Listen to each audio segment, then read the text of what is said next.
नमस्कार मेरे प्यारे दोस्तों, स्वागत है आप सभी का एक बार फिर से आपके अपने इस YouTube channel mister cool Ash the teacher में।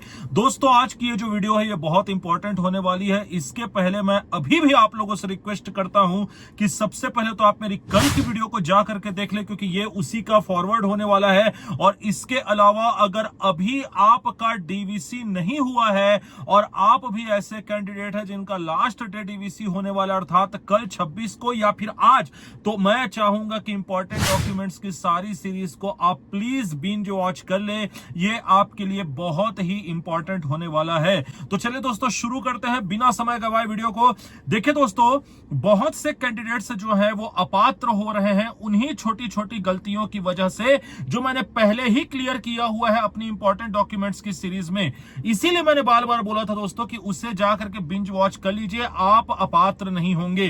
तो इसमें सबसे पहले तो मैंने दसों बार कहीं 20 बार अपनी वीडियो में यह जिक्र किया होगा कि पहला कारण तो है आपके डॉक्यूमेंट्स के 2024 का होना। जी हां दोस्तों, मैंने कई बार अपनी वीडियोस में यह अवगत कराया है कि 2024 में यदि आपका सीजीटेट क्लियर हुआ है या आपका डीएड 2024 में क्लियर हुआ है तो आप किसी भी एंगल में पात्र नहीं ठहराए जाएंगे। और इसके अलावा इंस्टाग्राम में भी कुछ कैंडिडेट्स ऐसे थे जिन्होंने अपने प्रश्न मुझसे पूछे कि सर हमारा टेट 2024 का, मैंने सीधा उनको मना कर दिया था कि आप एक काम करिए, आप डीवीसी में जाइए ही मत, क्योंकि वहां पर आपको अपात्र घोषित कर दिया जाएगा। क्योंकि जाहिर सी बात है दोस्तों, 1 जुलाई 2023 तक का आपका सारा डॉक्यूमेंट क्वालिफिकेशन रेडी होना चाहिए। तो कैसे आप ये एक्सपेक्ट कर सकते थे कि आप अगर 2024 में उत्तीर्ण हुए हैं तो आपको पात्र कर दिया जाएगा।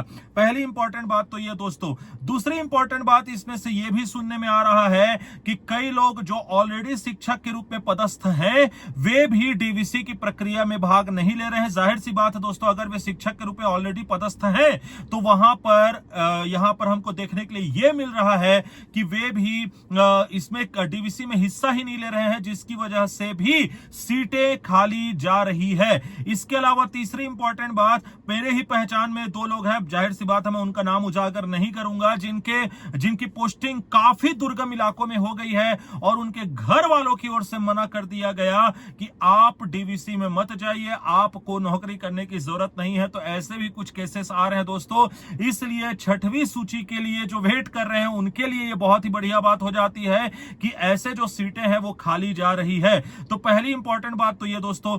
इसके अलावा बहुत सारे कैंडिडेट्स से पुलिस वेरिफिकेशन और शपथ पत्र दोनों मांगा गया डीवीसी में। और आप मेरी बात याद रखें दोस्तों, इंपॉर्टेंट डॉक्यूमेंट्स की अपनी सीरीज में जब मैंने पुलिस वेरिफिकेशन शपथ पत्र के ऊपर वीडियो बनाया था, जब मैंने यह बताया था कि डीवीसी में आपको क्या क्या लेकर के जाना है, तो मैंने स्पष्ट रूप से बोला हुआ था कि पुलिस वेरिफिकेशन और शपथ पत्र की 2-2 कॉपी ओरिजिनल करवा करके रखिए। आपको डीवीसी में भी मांगा जा सकता है और आपके ज्वाइनिंग के समय भी आपसे मांगा जा सकता है। और देखिए दोस्तों, वही हुआ। तो अभी भी टाइम है आपके पास, ज्वाइनिंग में अभी भी टाइम है, आप 2 कॉपी बनवा करके रख लीजिए। ये हो गई दोस्तों इंपॉर्टेंट बात है कि क्यों लोग अपात्र हो रहे हैं। और अब दूसरी इंपॉर्टेंट बात कर ली जाए डीएड वर्सेस डीएड 925 2025 के मामले की। जी हां दोस्तों, ऐसे कैंडिडेट्स जिनके पास बीएड और डीएड दोनों की डिग्री थी, तो जैसा कि आप लोगों को पता है कि कल डीवीसी का अंतिम दिन है अर्थात 26 मार्च। और मैं आप लोगों को बता दूं दोस्तों कि कल ऑनरेबल जस्टिस अमितेंद्र किशोर प्रसाद जी के बेंच में 925 2025 के मामले की अहम सुनवाई है। और इससे बहुत सारी बातें क्लियर हो जाएंगी दोस्तों, और ये तय करेगा कि कितने लोग पात्र हुए, कितने लोग अपात्र हुए। इसका डाटा भी हमको कल देखने के लिए मिल सकता है दोस्तों। इसके लिए हमारे लिए कल की सुनवाई बहुत इंपॉर्टेंट होने वाली है। और इसीलिए मैंने थंबनेल में लिखा हुआ है कि कल की सुनवाई में जो कुछ भी होता है वो आने वाली 6वीं सूची की दिशा को भी निर्धारित करेगा। इसलिए कल की सुनवाई हमारे लिए बहुत ही अहम हो जाती है दोस्तों। और आपको पता है कि सुनवाई का लाइव वीडियो सबसे पहले और सबसे तेज आपको इसी चैनल पर मिलेगा, उसका एनालिसिस भी आपको इसी चैनल पर मिलेगा। तो आपको कुछ नहीं करना है, बस चैनल को सब्सक्राइब करके बेल आइकन दबा देना है। अभी भी 50% के करीब ऐसे लोग हैं जो लगातार ऑथेंटिक जानकारी देने वाले इस चैनल को नहीं किए हैं सब्सक्राइब, तो भैया चैनल को सब्सक्राइब कर लीजिए, बेल आइकन दबा दीजिए। बार बार बोल रहे हैं इंपॉर्टेंट डॉक्यूमेंट्स की सीरीज को जाकर के बिंज वॉच कर लीजिएगा। इसके अलावा टेलीग्राम चैनल को जरूर ज्वाइन करिए ऑथेंटिक ओरिजिनल प्रपत्र पाने के लिए। इसके अलावा नई शिक्षक भर्ती के लिए आपको भी टेलीग्राम चैनल ज्वाइन करना चाहिए दोस्तों। और अपनी किसी प्रकार की क्वेरीज को मुझसे साझा करने मुझे इंस्टाग्राम पर जरूर फॉलो करिएगा। मैं मिलूंगा आपसे नेक्स्ट वीडियो में, तब तक के लिए आप अपना और अपने से जुड़े लोगों का रखिएगा ख्याल। धन्यवाद।